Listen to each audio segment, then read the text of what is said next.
Ukraine and USA agreed on the candidacy of the Ukrainian ambassador in Washington.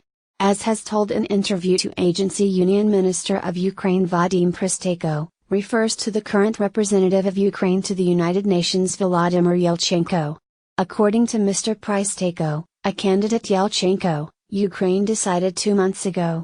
Now Kiev has already received from the United States of agreement, i.e. the preliminary consent to the appointment of an ambassador. According to BBC News Ukraine, Ukraine considered several candidates for the position of ambassador to the United States, but they were claimed bankova, or not approved in Washington. That is why the process dragged on for months. Since the direction of Ukrainian-American relations actually worked as a freelance advisor to Vladimir Zelensky, Igor Novikov, and assistant to the president Andrei Yermak. About it, Gian Novikov in November, said the publication of the Babel release surely associated in particular with the fact that Zelensky considers him a man of Poroshenko.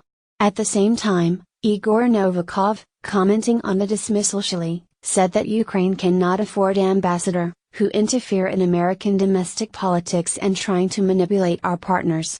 Diplomatic career Mr. Yelchenko began to build in the early 1980s. Since then, he worked in the mission of Ukraine to the UN, was an observer in the composition of UN peacekeeping forces in the former Yugoslavia.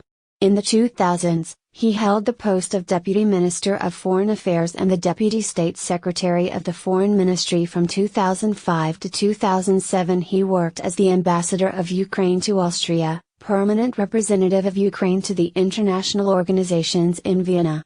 In different years Mr. Yelchenko several times nominated for the post of head of the Ministry of Foreign Affairs, but each time for a decision was not enough votes in the Verkhovna Rada.